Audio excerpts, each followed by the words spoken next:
जो वर्णिका है यह 10 मार्क्स का पूछा जाता है। इसमें जो है यहाँ पे जो कहानी दिया गया है, कहानी में से 10 मार्क्स का पूछा जाता है, इसलिए यह 10 मार्क्स के लिए बहुत ज़्यादा इम्पोर्टेंट है। दही वाली मंगमा, इसके लेखक कौन है? तो इसके लेखक श्रीनिवास है। श्रीनिवास का जन्म कहाँ हुआ था? तो इनका जन्म कर्नाटक के कोलार में 6 जून 1891 ईस्वी को हुआ था और इनकी मृत्यु 6 जून 1986 ईस्वी को हुई थी। इनका पूरा नाम था मास्ती वेंकटेश अयंगार। यह कन्नड़ साहित्य के प्रतिष्ठित रचनाकारों में से एक थे। और यह जो दही वाली मंगमा है, यह कहानी कन्नड़ भाषा में लिखी गई है, कन्नड़ साहित्य में लिखी गई है। और इस कहानी का हिंदी अनुवाद किसने किया हुआ है? तो इस कहानी का हिंदी अनुवाद BR नारायण जी किए हुए हैं। पाठ परिचय को जान लेते हैं। तब प्रस्तुत कहानी दही वाली मंगमा भावना प्रधान कहानी है। इसमें भावना को, इमोशन को ज़्यादा दिखाया गया है। इसमें 2 पीढ़ियों की भावनाओं को लेखक ने बड़े ही स्वाभाविक ढंग से प्रस्तुत किया है। कहानी एक दही बेचने वाली की है जो परिवार में सब पर अपनी धाक जमाना चाहती है, जबकि बहू अपने अधिकार का त्याग करना अपना अपमान समझती है। कहानी का आरंभ दही वाली मंगमा के दही बेचने से शुरू होता है।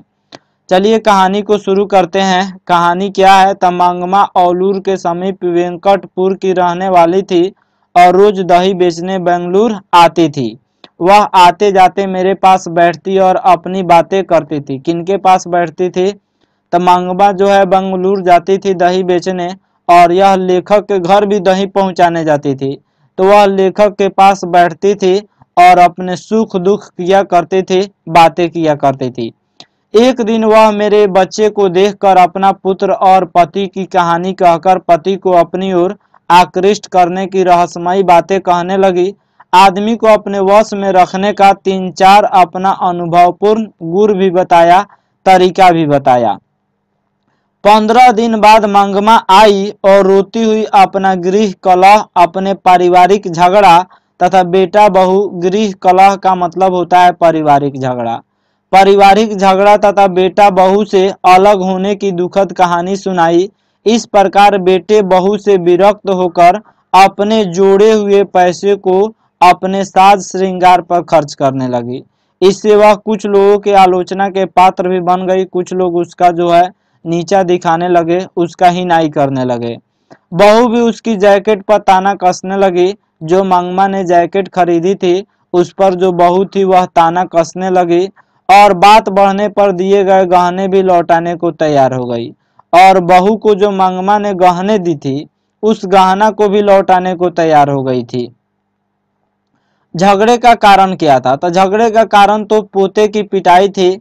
बहू ने पोते को बहुत ज्यादा पीट दिया, लेकिन मूल रूप से सास बहू की अधिकार संबंधी ईर्ष्या थी। ईर्ष्या का मतलब जलन। दोनों सास चाहती थी मेरा बस चले, मेरा अधिकार चले, मेरा जो है धाक चले, और बहू चाहती थी मेरा धाक चले। लेकिन हुआ क्या? झगड़ा का कारण जो है पोते को बहू ने पीट दिया, जिसके चलते मंगमा झगड़ा करने लगी अपने बहू से। औरत को अकेली जानकर मंगमा जो थी वह अलग हो गई, अपने परिवार से अलग हो गई, अपने बेटे और बहू से अलग हो गई, और अलग होकर जो है वह दही बेचने लगी और जो भी पैसा कमाती थी उसको अपने साज और श्रृंगार पर खर्च करने लगी। औरत को अकेली जानकर कुछ लोग उसके धन और प्रतिष्ठा पर भी आंखें उठाते थे। जो रंगप्पा था, यह जो मंगमा थी उसको छेड़ता था वह, जिसके चलते रंगापा भी ऐसा ही किया। वह भी जो है हमेशा मंगमा को घेर लेता था और छेड़ता था और पैसा छीनने की कोशिश करता था, जिससे बहू के पैनी निगाहों ने ताड़ लिया। बहू ने यह बात जब जान गई तो उसने जो है फिर मंगमा को अपनी ओर मिलाने के लिए एक षड्यंत्र रचा, एक जो है चाल चला और उसने पोते को उसके पास भेजने का एक नाटक किया। अब मंगमा थी अब मंगमा भी पोते के लिए बाजार से मिठाई खरीद कर ले जाने लगी। एक दिन कौवे ने उसके माथे से मिठाई की दाना ले उड़ा, अंधविश्वास के कारण। चूंकि क्या होता है, कौवा किसी के माथे पर बैठ जाता है तो कुछ लोग इसको जो है अंधविश्वास मानते हैं और कुछ लोग कहते हैं यह दुखद घटना का संकेत है। और अंधविश्वास के कारण मंगमा भयभीत हो उठी, जिसे माँ जी ने बड़े कुशलता से निवारण किया। उसके बाद बहू के द्वारा नाटकीय ढंग से पोते को दादी के पास भेजने का बहू का मंत्र बड़ा कारगर हुआ। दूरी बढ़ने से भी प्रेम बढ़ता है, मानसिक तनाव घटता है, और हुआ भी ऐसा ही। और मंगमा को भी बहू में फिर से जब पोता जो था वह मंगमा के पास आने जाने लगा, तो इस तरह से मंगमा को भी बहू में सौहार्द दिखाई देने लगा, मित्रता दिखाई देने लगा। उसके बाद बेटे और पोते में भी स्नेह प्रेम की भावना आने लगी, और बड़े बूढ़ों ने भी मंगमा को समझाया। बहू ने मंगमा का काम अपने जिम्मे ले लिया। उसके बाद फिर दोनों मिल गए, और जो बहू थी वह मंगमा का काम वह बोली कि अब माँ जी आप बूढ़ी हो गई है, आप दही बेचना छोड़ दो, आप घर पे रहो, मैं दही बेचूंगी। और इस तरह से बहू वह मंगमा का काम अपने जिम्मे ले लिया, और वह दही बेचने लगी। एक दिन दही बेचने के क्रम में नंजम्मा किसका नाम था? तो मंगमा के बहू का नाम था। नंजम्मा आई और मुझे सारी बातें बताई।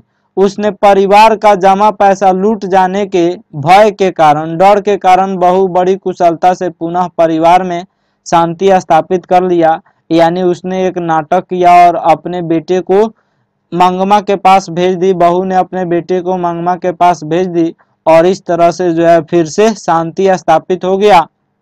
और मंगमा ने जो भी ज्यादा रुपया जमा की हुई थी वह सब अपने बहू और बेटे को दे देती है, और शांति स्थापित कर लिया गया। और फिर पहले की तरह वे लोग फिर खुशी से खुशहाल पूर्वक रहने लगे। अंत में लेखक इस निष्कर्ष पर पहुंचता है कि सास और बहू में स्वतंत्रता की होड़ लगी हुई है। सास और बहू में स्वतंत्रता की होड़ लगी हुई है। उसमें माँ बेटे और पति पत्नी है। उसमें माँ बेटे हैं और पति पत्नी है। माँ चाहती है अपने बेटे पर अधिकार जमाने के लिए, और पत्नी चाहती है अपने पति पर अधिकार जमाने के लिए। माँ बेटे पर से अपना अधिकार नहीं छोड़ना चाहती है, तो बहू पति पर अपना अधिकार जमाना चाहती है। ये सारे संसार का ही किस्सा है। ढहते विश्वास इसके लेखक कौन है? तो इसके लेखक हैं सातकोड़ी होता। और इनका जन्म कहाँ हुआ था? तो इनका जन्म उड़ीसा के मयूरभंज स्थान पर हुआ था। कब हुआ था? तो 1929 ईस्वी को हुआ था। और यह कहानी यह उड़िया भाषा में है, और इसको हिंदी भाषा में कौन रूपांतरित किए? हिंदी अनुवाद किसने किया? तो राजेंद्र प्रसाद मिश्र ने इसका हिंदी अनुवाद किए। यह उड़िया साहित्य के प्रमुख कलाकार हैं। जो सातकोड़ी होता यह कवि हैं, यह उड़िया साहित्य के प्रमुख कलाकार हैं। शिक्षा समाप्ति के बाद इन्होंने सर्वप्रथम सबसे पहले भुवनेश्वर में भारतीय रेल यातायात सेवा के अंतर्गत रेल समन्वय आयुक्त के पद पर नियुक्त हुए। इसके बाद उड़ीसा सरकार के वाणिज्य एवं यातायात विभाग में विशेष सचिव तथा उड़ीसा राज्य परिवहन निगम के अध्यक्ष पद को सुशोभित किया। पाठ परिचय जान लेते हैं। प्रस्तुत पाठ में प्राकृतिक प्रकोप से उत्पन्न समस्या पर प्रकाश डाला गया है। बाढ़ एवं सूखा से त्रस्त जीवन धैर्य तथा साहस के साथ इन समस्याओं का मुकाबला करता है, लेकिन लोगों का विश्वास तब ढहने लगता है जब बाढ़ का पानी किनारों को लांघकर गांव घरों को अपने आगोश में लेकर आगे बढ़ता है, तो लोगों का भरोसा टूटने लगता है। लोगों को मां चंडेश्वरी पर जो विश्वास था वह भी छीन होने लगता है। बार बार किसी पर विश्वास करके इंसान ठगा जा चुका है, इसके साथ विश्वासघात हुआ है।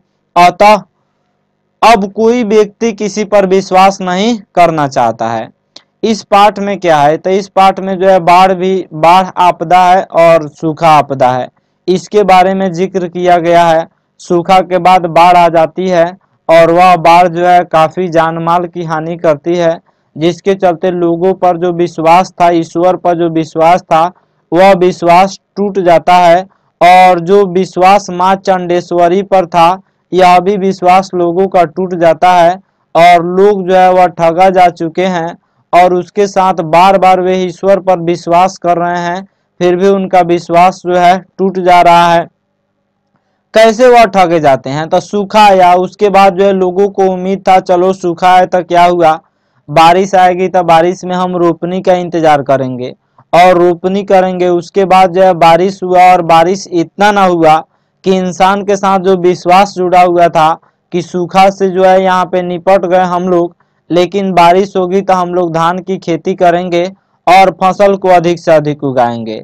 लेकिन जो है ऐसा नहीं होता है और बाढ़ आ जाती है, इतना अधिक बारिश होती है कि बाढ़ आ जाती है, जिसके चलते इंसान को ईश्वर से नाराजगी हो जाता है और उनका विश्वास जो है वह टूट चुका होता है और वह किसी भी व्यक्ति किसी भी ईश्वर पर विश्वास करना नहीं चाहते हैं और माँ चंडेश्वरी जो थी इस पर से भी उन लोगों का विश्वास टूट जाता है। सारांश को जानते हैं तो प्रस्तुत कहानी ढहते विश्वास चिंतन प्रधान कहानी है।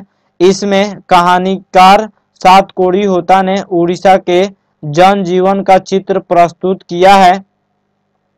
कहानी एक ऐसे परिवार की आर्थिक दुर्दशा से शुरू होती है जिसका मुखिया लक्ष्मण कलकत्ता में नौकरी करता है, किंतु उसकी कमाई से परिवार का भरण पोषण नहीं हो पाता। इसलिए उसकी पत्नी तहसीलदार साहब के घर छिटपुट काम करके उस कमी को पूरा करती है। उसके पास 1 बीघा खेत भी है, लेकिन बाढ़, सूखा तथा तूफान के कारण वह खेत दुख का कारण बन जाता है। क्या होता है यह कहानी जो ढहते विश्वास है, इसमें जो है सातकोड़ी होता ने एक आम जनजीवन का चित्र प्रस्तुत किया है।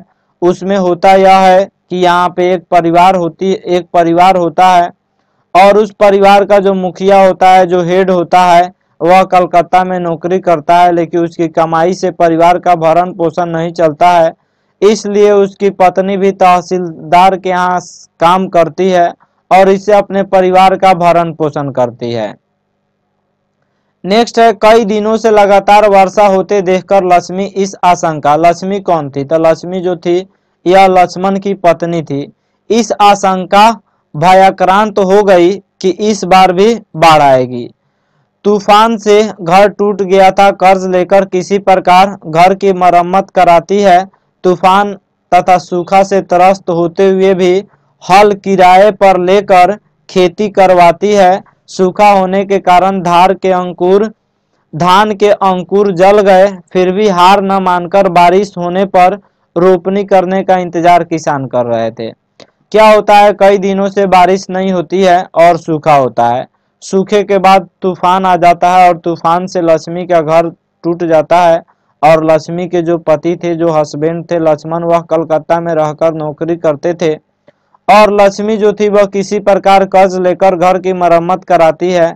उसके बाद तूफान और सूखा से त्रस्त होते ही हल जो है सूखा और जब तूफान गया तो लक्ष्मी जो होती है यह हल किराए पर लेती है और खेती करवाती है और वह हार ना मानकर जो है तमाम किसान जो थे वह हार ना मानकर जो है बारिश होने पर रोपनी का इंतजार करते हैं। लेकिन लगातार वर्षा होने के कारण बाढ़ आने की चिंता ने लोगों की नींद हराम कर दी थी। लक्ष्मी का घर देवी नदी के बांध के नीचे था। लक्ष्मी उसी समय ससुराल आई थी जब दलेई बांध टूटा था। बाढ़ की भयंकरता के कारण लोगों की खुशी तुराई के फूल की तरह मुरझा गई। चारों तरफ तुराई एक प्रकार का फूल है जो मुरझाया टाइप का होता है और उसी तरह लोगों की खुशी मुरझा गई। लोग इसलिए इंतजार करते थे कि बारिश होगी तो फिर हम लोग धान की रोपनी करेंगे, लेकिन बारिश जो है इतना अधिक होती है कि लोगों के दिलों में बाढ़ का चिंता सताने लगती है और लोगों की खुशी मुरझा जाती है। चारों तरफ हाहाकार मचा हुआ था। उस दर्दनाक स्थिति की अनुभूति लक्ष्मी को हो चुकी थी।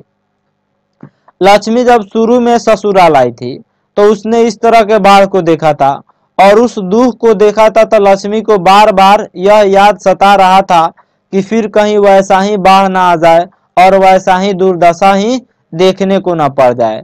इसलिए लक्ष्मी हमेशा चिंतित रहती थी आगे क्या होता है। इसलिए वह यह सोचकर सिहर उठती है कि यदि पुनः फिर दलेई बांध टूट जाए तो इस विपत्ति का सामना वह कैसे कर पाएगी, क्योंकि तूफान और सूखा ने कमर तोड़ दी है। पति परदेश में है और लक्ष्मी के 3 बच्चे भी होते हैं। लक्ष्मी वर्षा की निरंतरता से भीषण बाढ़ आने की बात सोचकर दुखी हो रही थी। उसके पति लक्ष्मण कलकत्ता की नौकरी से कुछ पैसे भेज देता था और वह स्वयं तहसीलदार का छिटपुट काम करके बच्चों के साथ अपना भरण पोषण कर रही थी। भूमि की छोटा टुकड़ा तो प्रकृति प्रकोप से ही तबाह रहता है। यानी जो 1 बीघा जमीन थी वह अभी लक्ष्मी जो है वह प्राकृतिक प्रकोप से, कभी सूखा, कभी बाढ़, कभी तूफान से वह तबाह रहता था और इसके ठीक से जो है भरण पोषण नहीं होते थे, जिसके चलते जो है क्या होता था कि वह तहसीलदार के यहाँ काम करती थी और जो लक्ष्मण था यह कलकत्ता से कुछ रुपया भेजता था, जिसके चलते इन लोगों की परिवार की गुजर बसर हो जाती थी। दलेई बांध टूटने की विभीषिका तो वह पहले ही देख चुकी थी। अभी बताया गया है जब वह शुरू में ससुराल आई थी तो उसी समय जो है बहुत भयंकर बाढ़ आया हुआ था। इसलिए लक्ष्मी को यह डर सता रहा था कि फिर जो है अगर जो दलेई बांध है यह टूट जाएगी तो फिर से उस तरह का कहर आ जाएगा, जिसके चलते लक्ष्मी के दिलों के अंदर एक डर पैदा हो रहा था। वह भयानक अनुभूति रह रहकर जाग उठती थी। तूफान, सूखा और बाढ़, इन तीन प्राकृतिक विपदाओं से कौन रक्षा करे। बांध की सुरक्षा के लिए ग्रामीण युवक स्वयंसेवी दल बनाकर बांध की सुरक्षा में संलग्न थे। लक्ष्मी भी बड़े लड़के को बांध पर भेजकर 2 लड़कियों और 1 साल का लड़का के साथ घर पर है। पूर्व में ऐसी भयानक स्थिति को देखकर भी लोग यहाँ खिसके नहीं। शायद इसी प्रकार नदियों के किनारे नगर और जनपद बनते गए। इसके पहले भी इतना भयानक जो है बाढ़ आया हुआ था, लेकिन वह जो है कभी भी वहां से छोड़कर नहीं गया और इसलिए लेखक कहते हैं शायद इसीलिए नदियों के किनारे नगर बसे और जनपद बनते गए। बाढ़ आते गया, बाढ़ का विभीषिका आते गया, लेकिन लोग जो है उसको सहते गए और नगर और जनपद बनते चले गए। जनपद किसको कहा जाता है तो जनपद जो है एक लोगों के समूह को जनपद कहा जाता है और भारत जो था वह 16 जनपदों में बटा हुआ था अशोक के समय में। तो लक्ष्मी क्या थी तो लक्ष्मी भी पूर्व के आधार पर कुछ चिवड़ा, बर्तन, कपड़ा संग्रह कर लिया। इसके पहले जब बाढ़ आया था तो उसमें लक्ष्मी जो है जानती थी, अतः लक्ष्मी जो है कुछ चिवड़ा, बर्तन, कपड़ा संग्रह कर लिया। गाय बकरियों के पगहा खोल दी ताकि जो है बाढ़ आएगा तो गाय बकरी भी यह मरेंगे नहीं और यह भाग जाएंगे।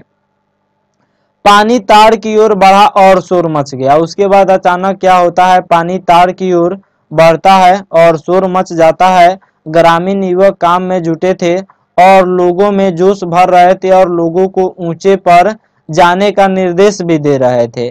सब लोगों का विश्वास आशंका में बदल गया। लोग कांपते पैरों से टीलों की ओर भागे, स्कूल में गए, देवी स्थान भी भर गया। लोग हताश थे, अब तो केवल मां चंडेश्वरी का ही भरोसा है। लक्ष्मी भी आशा छोड़कर जैसे तैसे बच्चों को लेकर भाग रही थी, क्योंकि बांध टूट गया था और बाढ़ वृक्ष घर सबों को जल्दी जल्दी लील रही थी। शिव मंदिर के समीप पानी का बहाव इतना बढ़ गया कि लक्ष्मी बरगद की जटा में लटक कर पेड़ पर चढ़ गई। इतना तेज पानी हो गया, इतना तेज पानी हो गया कि लक्ष्मी भाग रही थी। लक्ष्मी जो है जैसे तैसे जो है अपने बच्चे को लेकर भाग रही थी। तब तक जो है पानी इतना ना अधिक तेज हो गया कि बरगद का जो जटा लटका हुआ होता है उसी को पकड़कर वह पेड़ पर चढ़ जाती है और वह पेड़ पर चढ़कर बेहोश हो गई। कोई किसी की पुकार सुनने वाला नहीं। टीले पर लोग अपने को खोज रहे थे। स्कूल भी डूब चुका था, अतः लोग कमर भर पानी में किसी तरह खड़े थे। उसके बाद क्या होता है तो लक्ष्मी को होश आने पर उसका छोटा लड़का लापता था। उसका जो छोटा बेटा था जो 1 साल का था, जब लक्ष्मी जो है बेहोश हो गई और वह पेड़ पर जो है थी और बेहोश हो जाती है, उसके बाद जब उसको होश आता है तो वह देखती है कि उसके 1 साल का जो लड़का था वह लापता था, वह दिखाई नहीं दे रहा था। वह रो चिल्ला रही थी पर सुनने वाला कौन था। सभी कोई तो बाढ़ से त्रस्त थे। लोगों का विश्वास देवी देवताओं पर से भी उठ गया, क्योंकि इस बार यहाँ पे होगा, क्योंकि इस बार बार बार विश्वास करके लोग ठगे जा रहे हैं। लक्ष्मी ने पुनः पीछे देखा पर उसकी दृष्टि शून्य थी। उसको कुछ भी दिखाई नहीं दे, उसको दिखाई दे रही थी लेकिन चारों तरफ पानी ही पानी दिखाई दे रहा था। कोई भी उसको नजर नहीं आ रहा था। फिर भी एक शिशु शव को उसने पेड़ की तने पर से उठा लिया। उसके बाद जो है एक छोटा सा बच्चा होता है वह मरा हुआ होता है और उस बच्चे को लक्ष्मी जो है उठा लेती है और उठाकर जो है अपने सीने से लगा लिया, जबकि वह उसके पुत्र का शव नहीं था। यह कहानी जो ढहते विश्वास है, इसमें जो है यहाँ पे लोग जो है ईश्वर पर से किस तरह विश्वास उठ जाता है उसी के बारे में बताया गया है कि ईश्वर पर लोग बार बार विश्वास कर ले रहे हैं, फिर भी ईश्वर का जो है प्रकोप, जैसे यहाँ पे जो है जब सूखा आया तो लोगों ने विश्वास कर लिया कि इसके बाद कुछ अच्छा होगा। सूखा के बाद अचानक तूफान आ गया, उसके बाद लोग उससे भी सह लिए कि यहाँ पे चलो इसके बाद कुछ ईश्वर अच्छा करेंगे।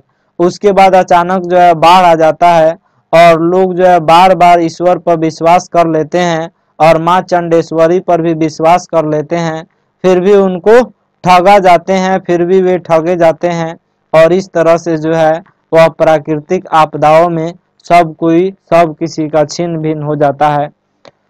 अगर यह वीडियो आप सब किसी को अच्छा लगा होगा तो लाइक करें और हमारे चैनल को सब्सक्राइब करें और अधिक से अधिक शेयर करें तथा कमेंट करें। Thank you watching my video. सबसे पहले जान लेते हैं लेखक परिचय के बारे में। तब माँ कहानी है और माँ कहानी के लेखक कौन है तो ईश्वर पेटलीकर हैं। और ईश्वर पेटलीकर का वास्तविक नाम क्या था तो इनका वास्तविक नाम ईश्वर मोतीभाई पटेल था। इनका जन्म कहाँ हुआ था तो इनका जन्म पेटलाड के समीप पेटली गांव में हुआ था, पेटली ग्राम में हुआ था। और यह कहाँ है, गुजरात में है।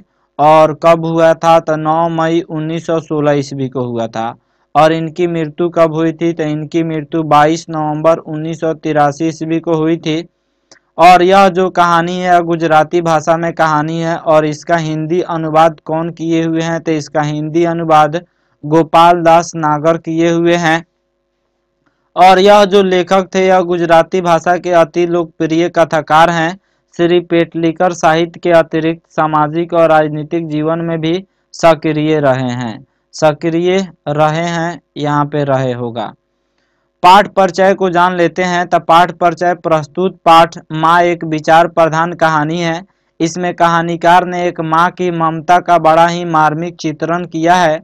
माँ के लिए हर बच्चा समान तथा प्रिय होता है, किंतु माँ का प्रेम उस बच्चे के प्रति अधिक होता है जो सबसे छोटा होता है।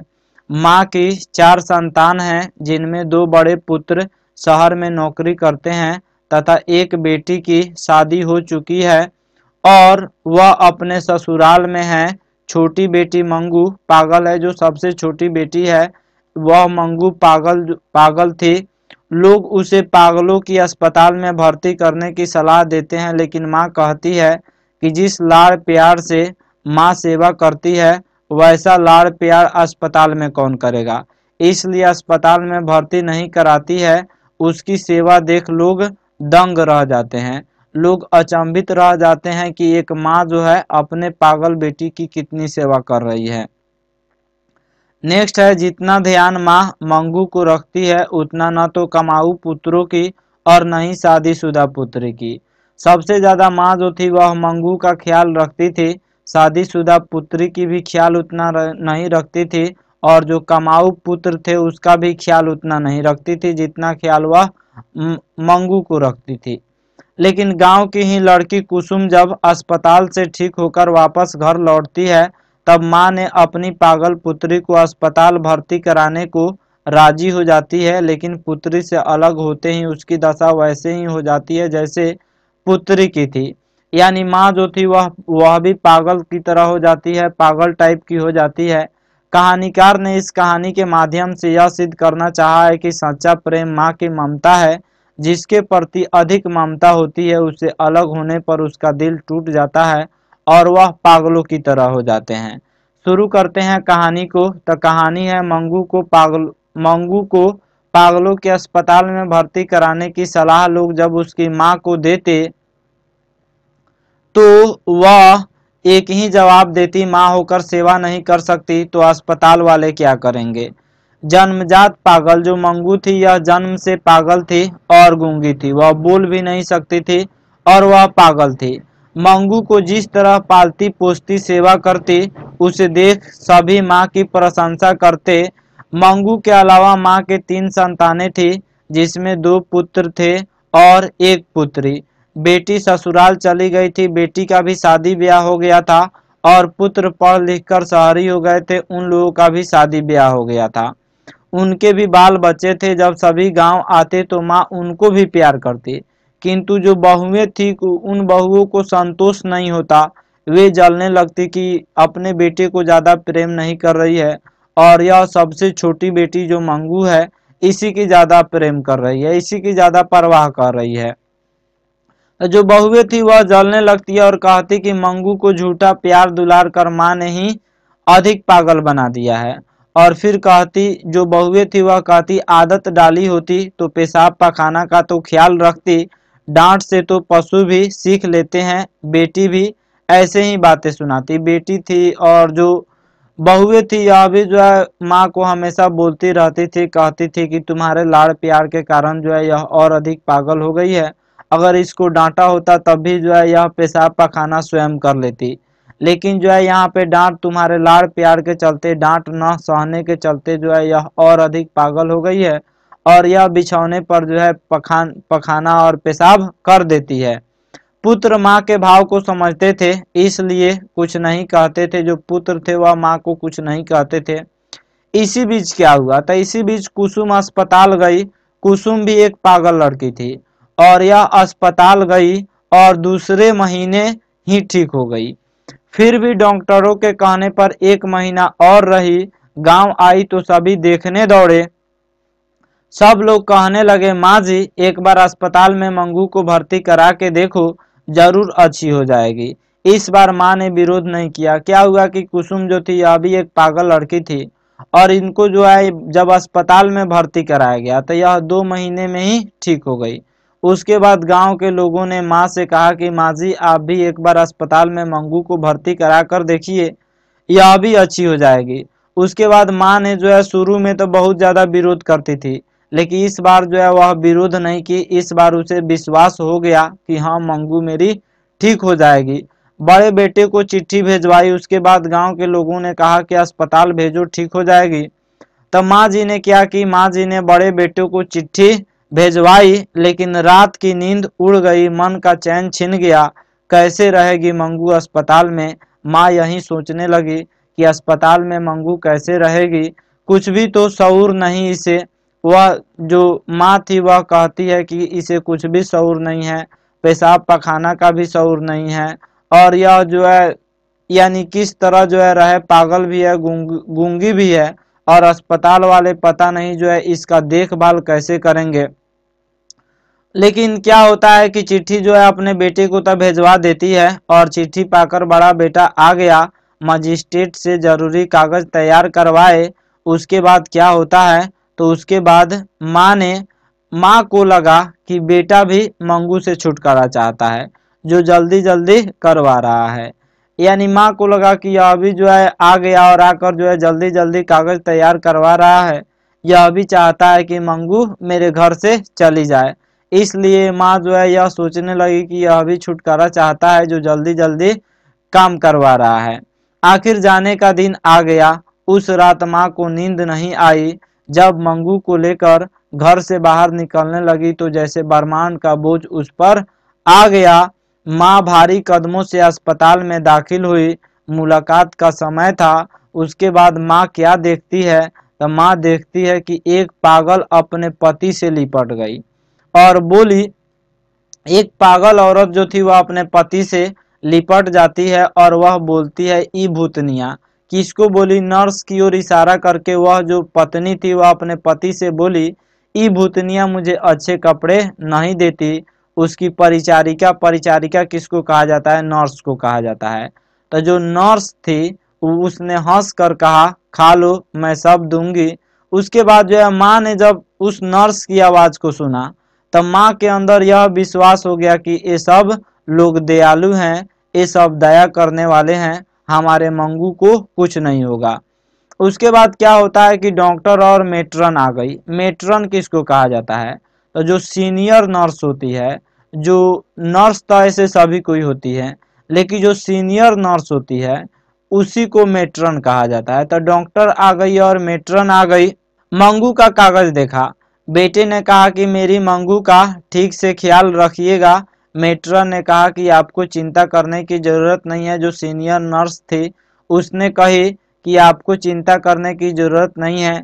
बीच में ही माँ ने कहा, बहन यह एकदम पागल है, कोई न खिलाए तो खाती नहीं है, टट्टी की भी शुद्ध नहीं, रोशनी में उसे नींद नहीं आती। कहते कहते माँ ने रो पड़ा, यानी माँ रोने लगी। उसके बाद सभी लोग उसकी रुलाई से संजीदा हो गए। सभी लोग जो उसकी रुलाई को देखकर, माँ की रुलाई को देखकर संजीदा हो गए, यानी सब किसी के दिलों में जो है माँ के प्रति एक इज्जत जगा और उन लोगों को भी आंखें नम हो गई। उसके बाद जो सीनियर नर्स थी, जो मेट्रन थी, उसने कहा धीरज रखें, यह भी कुसुम की तरह ठीक हो जाएगी। यहाँ रात को 4-5 बार बिछावन की जांच होती है। जो सोते नहीं उन्हें दवा देकर सुलाया जाता है, जो खुद नहीं खाते उन्हें मुंह में खिलाया जाता है। माँ की बेकली, यानी माँ बोलती गई, और माँ जो है जब बोलती गई तो माँ के बोलने के आगे मेट्रन की शक्ति लुप्त हो गई। और मेट्रन जो थी वह बार बार विश्वास माँ को दिला रही थी कि मंगू को यहाँ कुछ भी दिक्कत नहीं होगा। उसके बाद क्या होता है, मंगू को छोड़ माँ बेटे जब बाहर आए तो दोनों के चेहरे पर शोक के बादल थे, दुख के बादल थे। रास्ते भर माँ रोती रही। रात भर माँ यही सोचती रही कि मंगू का क्या हाल हो रहा होगा, मंगू क्या कर रही होगी। रात भर माँ जो थी वह मंगू के बारे में सोचती रही। इतनी ठंड में किसी ने उसे कुछ ओढ़ाया होगा या नहीं। मंगू के बिना आज माँ का बिछावन सूना लगा। बाहर बेटे को भी नींद नहीं आ रही थी। सोच रहा था कि मैं मंगू को अच्छी तरह पालूंगा। उसके बाद क्या होता है, उसके बाद जो है सुबह जब चक्की की आवाज़ शुरू हुआ तो एक चीख सुनाई पड़ी, दौड़ो रे दौड़ो, मेरे मंगू को मार डाला, यह माँ ने कही। उसके बाद बेटा जब चारपाई से उछल पड़ा, माँ मंगू के श्रेणी में मिल गई। जब माँ जो है चिल्लाई कि दौड़ो रे दौड़ो, मेरे मंगू को मार डाला, उसके बाद बेटा जब चारपाई पे सोया हुआ था तब बेटा चारपाई से अचानक उछल पड़ा और माँ मंगू के श्रेणी में मिल गई। यानी अपनी छोटी बेटी के प्यार में माँ भी अपनी बेटी की तरह पागल हो गई। वह अपने बेटी के प्रेम में स्वयं पागल हो जाती है और वह रात दिन मंगू के बारे में ही सोचने लगती है। नगर के लेखक कौन है, तो इसके लेखक सुजाता हैं। इनका वास्तविक नाम क्या है, तो इनका वास्तविक नाम सुजाता रंगराजन है। इन्हें एस रंगराजन भी कहा जाता है। इनका जन्म कहाँ हुआ था, तो इनका जन्म तमिलनाडु के चेन्नई में हुआ था। चेन्नई का पुराना नाम मद्रास है। और इनका जन्म कब हुआ था, तो इनका जन्म 3 मई 1935 ईस्वी को हुआ था। इनकी मृत्यु कब हुई थी, तो इनकी मृत्यु 27 फरवरी 2008 ईस्वी को हुई थी। इनकी मृत्यु 27 फरवरी 2008 को हुई थी। हिंदी अनुवाद, यह कहानी जो है यह तमिल भाषा में कहानी है। जो नगर कहानी है यह तमिल भाषा में है। और इसका हिंदी अनुवाद किसने किया हुआ है, तो हिंदी अनुवाद KM जमुना जी किए हुए हैं। कहानी का स्रोत, कहानी कहाँ से लिया गया है, तो यह कहानी national book trust of India एक किताब है और उस किताब से इस कहानी को लिया गया है। यह जो सुजाता थे यह कौन थे, यह तमिल साहित्य के एक प्रमुख लेखक थे। शुरू करते हैं कहानी को। कहानी शुरू करने से पहले पाठ परिचय जान लेते हैं। प्रस्तुत कहानी नगर व्यंग प्रधान कहानी है। इसमें व्यंग तरीके से जो है नगर पर कटाक्ष किया गया है। इसमें कहानीकार ने नगरीय अव्यवस्था पर कटाक्ष किया है। किस प्रकार ग्रामीण भोली भाली जनता के साथ नगर में उपेक्षा एवं बदसलूकी होती है। यह कहानी एक ऐसी लड़की से संबंधित है जो आज ही मदुरै आई है। मदुरै एक शहर है जो कहाँ पड़ता है, जो चेन्नई में पड़ता है। उसकी माँ वली अम्माल अपनी पुत्री पापाती के साथ मदुरै स्थित बड़े अस्पताल के बहिरंग रोगी विभाग के बाहर बरामदे पर बैठी प्रतीक्षा कर रही थी। बहिरंग का मतलब क्या होता है, जिसमें रोगी रहते हैं। रोगी के बाहर जो रूम बनाया हुआ होता है जिसमें मरीज के परिजन, मरीज के जो सगे संबंधी होते हैं वह बाहर वेट करते हैं, उसी को बहिरंग कहा जाता है। तो बहिरंग विभाग के बाहर बरामदे पर बैठी प्रतीक्षा कर रही थी। उसकी पुत्री को बुखार था। गांव के प्राथमिक चिकित्सा केंद्र के यानी जो गांव के प्राइमरी हेल्थ सेंटर होता है, केंद्र के डॉक्टर ने उसकी जांच कर उसे एडमिट करवा देने को कहा। गांव के डॉक्टरों ने जब पापाती को देखा, जब उसकी पुत्री को देखा, तो वह कहा कि हालात नाजुक है, इसलिए इसको शहर ले जाइए और शहर में इसको एडमिट अर्थात बड़े हॉस्पिटल में भर्ती करवा दीजिए। वाली अमाल अनपढ़ थी, वह इतना भी नहीं जानती थी कि पेशेंट किसे कहते हैं, फिर भी उसे विभिन्न दफ्तरों में चिट लेकर जाने को कहा जाता है। डॉक्टर के आदेश की अवहेलना कर उसकी पुत्री को एडमिट नहीं किया जाता है। बड़े डॉक्टर ने आदेश दे दिया कि इस लड़की को एडमिट करो, फिर भी जो छोटे डॉक्टर थे उसने उस लड़की को एडमिट नहीं किया। वह बहानेबाजी और घूस के कारण जो है बहानेबाजी मार दिए और घूस नहीं मिला, इसीलिए उन लोगों ने एडमिट नहीं किया।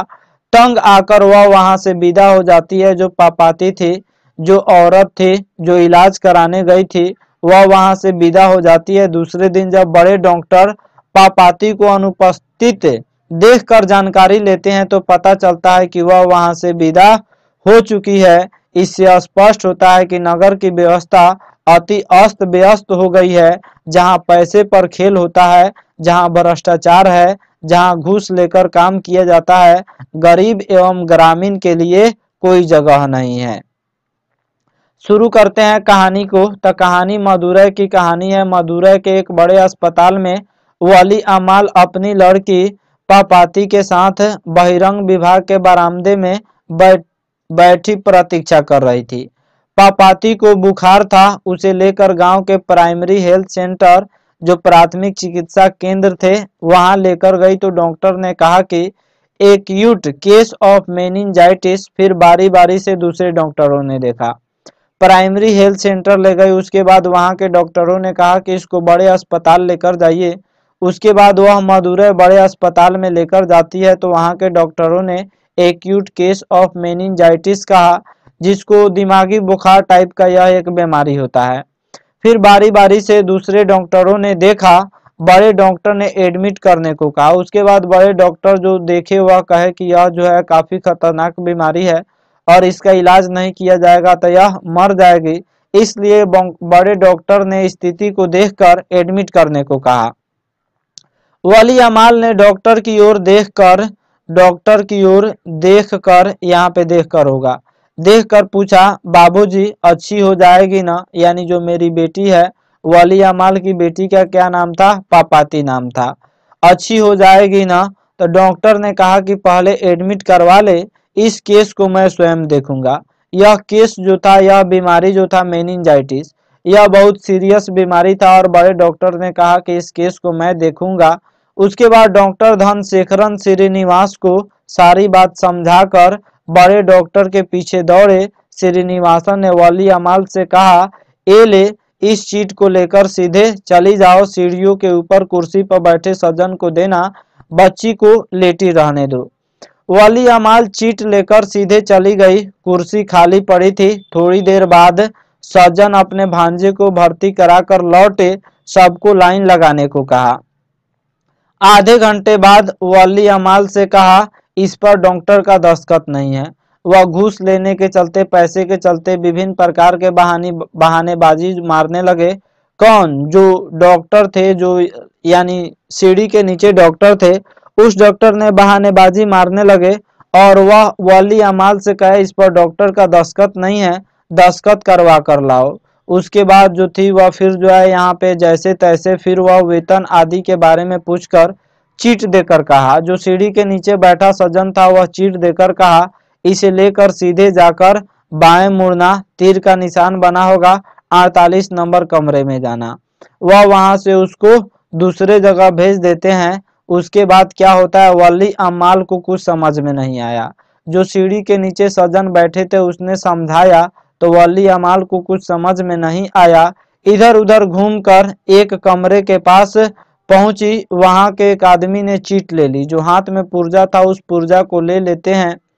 कुछ देर बाद पापाती का नाम पढ़कर कहा, पापाती का नाम पढ़कर जो है कुछ देर बाद जो है उस डॉक्टर ने कहा, इसे यहाँ क्यों लाई, ले इसे लेकर सीधे चली जा, और अपने काम में लग गया। वह डॉक्टर ने आधे घंटे तक रुकाया, उसके बाद जो है फिर जो है चिढ़ देखकर कहा कि तुम इसे यहाँ क्यों लाई हो, इसको ले लो और ले जाकर जो है यहाँ पे सीधे चली जाओ। वहाँ बड़ी भीड़ थी। उसके बाद जो है जो वली अमाल थी वह फिर दूसरे जगह जाती है। जब वहाँ जाती है तो वहाँ बड़ी भीड़ थी। एक आदमी ने चीट रखकर आधे घंटे बाद नाम पुकार कर कहा। फिर उसका बारी आधे घंटे बाद आया और पुकार कर कहा कि इस समय जगह नहीं है, कल सवेरे 7:30 बजे आना। उसके बाद वली अमाल भागी, चक्कर काटकर सीढ़ी के पास पहुंची। बगल का दरवाजा बंद था। इसी में उसकी बेटी स्ट्रेचर पर पड़ी दिखाई दी। पास वाले आदमी से गिड़गिड़ा कर बोली, दरवाजा खोलिए, मेरी बेटी अंदर है। उसने कहा सब बंद हो चुका है, 3 बजे आना। इसी बीच एक आदमी ने कुछ पैसे देकर दरवाजा खुलवाया और उसी के साथ वली अमाल भीतर दौड़ी गई और पापाती को कलेजे से लगाकर बाहर आई। फिर बेंच पर बैठकर खूब रोई। इसे समझ में नहीं आ रहा था कि अगले सुबह तक क्या करे वह। फिर सोचा इसे मामूली बुखार ही तो है, वापस चलती हूँ, वैद्य जी को दिखा दूंगी। उसका जो है उस अस्पताल से विश्वास टूट जाता है, भरोसा टूट जाता है। माथे पर खड़िया मिट्टी का लेप कर दूंगी और अगर पापाती ठीक हो गई तो वैदीश्वरन जी के मंदिर जाकर भगवान को भेंट चढ़ाऊंगी। वली अमाल का साइकिल रिक्शा बस अड्डे की ओर बढ़ चला और वह मायूस होकर और निराश होकर वह वहां से चली गई। इस कहानी से यही स्पष्ट होता है कि बिना पैसे के शहर में आम गरीब और भोली भाली जनता का शोषण किया जाता है। उसका कोई भी काम नहीं होता है और जो अमीर लोग होते हैं उन्हीं का काम होता है। धरती कब तक घूमेगी यह एक कहानी है और इस कहानी के लेखक कौन है, तो इस कहानी के लेखक सांवर दैया हैं। और इनका जन्म कहाँ हुआ था, तो इनका जन्म बीकानेर राजस्थान स्टेट में हुआ था। और कब हुआ था इनका जन्म, तो 10 अक्टूबर 1948 ईस्वी को इनका जन्म हुआ था। और इनकी मृत्यु कब हुई थी, तो इनकी मृत्यु 30 जुलाई 1992 ईस्वी को हुई थी। और यह जो कहानी है यह राजस्थानी भाषा में लिखी गई कहानी है। धरती कब तक घूमेगी यह कहानी राजस्थानी भाषा में लिखी गई है और इस कहानी का हिंदी अनुवाद स्वयं लेखक सांवर दैया जी ने किया हुआ है। यह राजस्थानी भाषा के एक प्रमुख कहानीकार हैं जो सांवर दैया हैं। यह राजस्थानी भाषा के एक प्रमुख कहानीकार हैं। इस कथा का अनुवाद कथाकार ने खुद किया है। पाठ परिचय को जान लेते हैं। जो कहानी का परिचय है उस परिचय को जान लेते हैं। प्रस्तुत कहानी समस्या प्रधान कहानी है जिसमें एक माँ की दुर्दशा का वर्णन है। इस पाठ में एक माँ का कैसे दुर्दशा होती है उसी के बारे में इसमें दिया गया है। पति के मरने के बाद माँ, जिनका नाम सीता था, सीता घर का बोझ बन जाती है। किसी तरह दोनों शाम रोटी मिल जाती है जबकि परिवार भरा पूरा है। जिस माँ ने सबका देखभाल किया उस माँ की देखभाल करने वाला आज कोई नहीं है। इस पाठ में एक माँ की दुर्दशा के बारे में बताया गया है कि एक माँ जो थी वह अपने सभी बाल बच्चों का देखभाल करती है, लेकिन जब माँ बूढ़ी हो जाती है, जब माँ बेसहारा हो जाती है तो फिर उसका कोई सहारा नहीं होता है। बेटे भी उसकी देखभाल नहीं करते हैं और एक माँ के पेट के कारण तीनों बेटों में बारी बांध दिया जाता है। इस प्रकार बारी का मतलब जो है प्रत्येक महीना जो है बेटों में एक बारी बांध दिया जाता है कि एक महीना तू मेरे यहाँ खाएगी, एक महीना उसके यहाँ, एक महीना उसके यहाँ। उसी प्रकार बारी बांध दिया जाता है। इस प्रकार माँ एक के बाद दूसरे, दूसरे के बाद तीसरे में लुढ़कने लगती है। माँ के भोजन के कारण तीनों भाइयों में हमेशा झगड़ा होता था।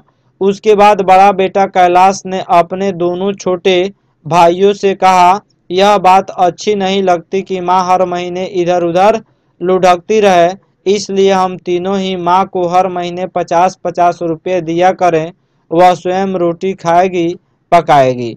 इस तरह से माँ को सभी बेटों ने, जो 3 बेटों थे, तीनों बेटों का नाम, एक का नाम कैलाश था, दूसरा का नाम नारायण था और तीसरा का नाम बिज्जू था। यह तीनों बेटों ने निर्णय लिया कि हम 50-50 रुपये देंगे और यह बारी का जो सिस्टम है यह खत्म किया जाए और 50-50 रुपये देंगे और माँ जो है वह खाना स्वयं बनाएगी खाएगी, कोई झंझट नहीं होगा।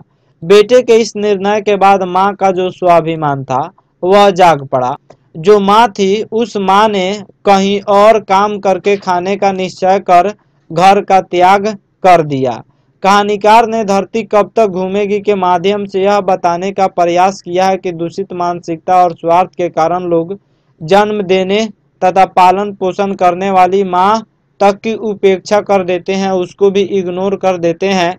हर कोई यह भूल जाता है कि यहाँ पे जो है जब हम बाप बनेंगे तो फिर हमारी बेटा क्या हमें दुर्दशा करेगा, इस चीज़ को लोग भूल जाते हैं। और लोग यह भी भूल जाते हैं कि हम जब एक दिन बूढ़े होंगे तो फिर हमारी रक्षा हमारी देखभाल कौन करेगा। चलिए शुरू करते हैं कहानी को। तो कहानी है महीना शेष होने में कुछ ही दिन है। सीता के लिए सब कुछ है, कुछ भी नहीं है। भरा पूरा घर है, बेटे हैं, बहुएं हैं, पोते पोतियां हैं।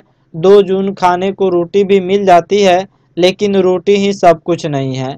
सीता जो थी वह सीता के 3 बेटे थे और फिर उन बेटों की बहुएं थी और फिर पोते पोतियां थी, यानी घर पूरा भरा पूरा था।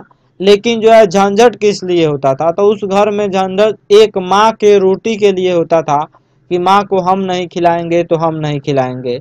जब तक सीता के पति थे सब ठीक ठाक था, बच्चों की किलकारी सुन खुशी होती थी। आज जब बच्चे किलकिलाते हैं तो चील पों शुरू हो जाती है। गालियां जो बहुएं थी वह गालियां अपने बाल बच्चे को गालियां देना शुरू कर देती थी। सीता अपने घर में सोचती है, कहने का तो वह इनकी माँ है। सीता जो थी वह इन सबों की माँ थी, लेकिन कोई नहीं घड़ी भर पास आता, कोई इनके पास बैठता तक नहीं था और नहीं पूछता कि माँ तबीयत कैसी है, रोटी ये भी खाते हैं वह भी खाती है। और जो माँ थी वह माँ चिकनी चुपड़ी भी नहीं खोजती थी, वह नहीं खोजती थी कि हमें अच्छा भोजन दो। जैसा भी मिल जाता था माँ चुपचाप जो है धीरज रख के खा लेती थी। सीता को याद है वह दिन जब बड़े बेटे कैलाश ने भाइयों को बुलाकर कहा था कि माँ को रखने का उसने कोई ठेका नहीं ले रखा है। जो बड़े भाई थे, सीता को याद है वह दिन जब बड़े बेटे कैलाश ने भाइयों को बुलाकर कहा था कि माँ को रखने का उसने कोई ठेका नहीं ले रखा है। इससे माँ जो थी, जो सीता थी, इनके दिल पर चोट लगता है, लेकिन वह करे तो क्या करे। और कैलाश ने अपने सभी भाइयों को, अपने जो 2 छोटे भाई थे उनको बुलाकर यह तय किया कि और तय हो गया कि माँ तीनों बेटों के यहाँ बारी बारी से 1-1 महीना रहेगी। बेटे और रोटी में रोटी ही महत्वपूर्ण हो गई। किसी भी बेटे ने सीता से पूछने की जरूरत नहीं समझी। सीता को याद है उस दिन की बात जब कैलाश की पत्नी ने दाल का हलवा बनाया और पेट भर खाने को कहा। कल से नारायण के यहाँ खाना था। इससे सभी जो बहुएं थी वह बहुएं भी जलती थी और बेटों में और बहुओं में बार बार झगड़ा होता था। और किस लिए झगड़ा होता था, तो केवल एक पेट के कारण, केवल रोटी के कारण झगड़ा होता था। सीता सोचने लगी यह भी कोई जिंदगी है, एक जगह से दूसरी जगह लुढ़कना। ना समझ बच्चे भी जान गए हैं, जो छोटे छोटे बच्चे थे वह भी जान गए थे।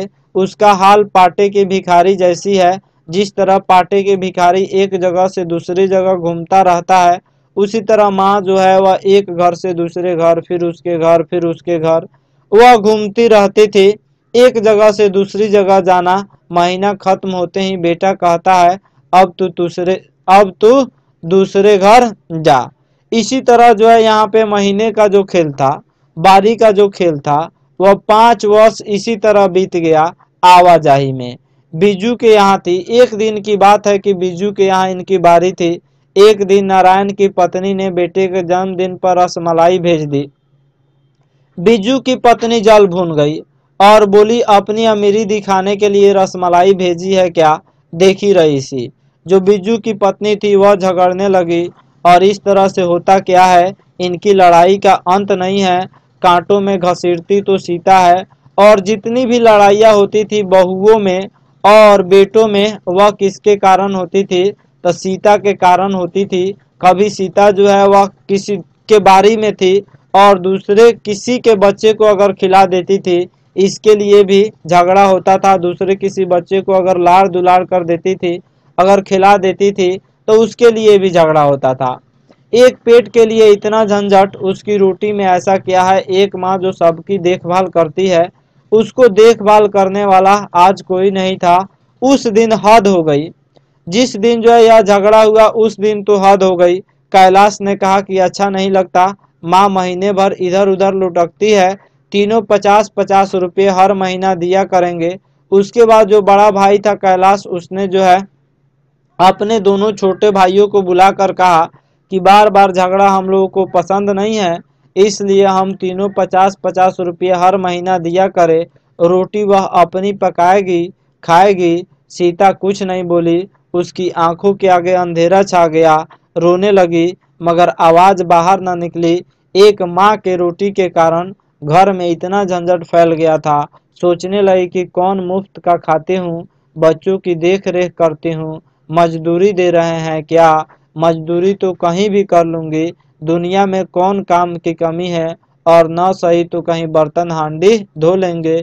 सीता यह सोचती है, और वह जो है अगले दिन सीता ने अपने 2-4 कपड़ों की गठरी बांधी और अंधेरे अंधेरे ही घर से निकल गई। आज आकाश अनंत था, धरती बहुत बड़ी थी, रास्ता चौड़ा था, उसके चारों ओर खुली हवा थी।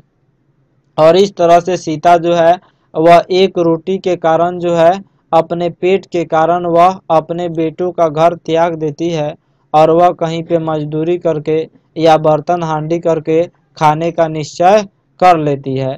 इस कहानी में कहानीकार ने दिखाया है कि कैसे जो है एक माँ सबकी देखभाल करती है, लेकिन उसके देखभाल के लिए इतना झंझट होता है।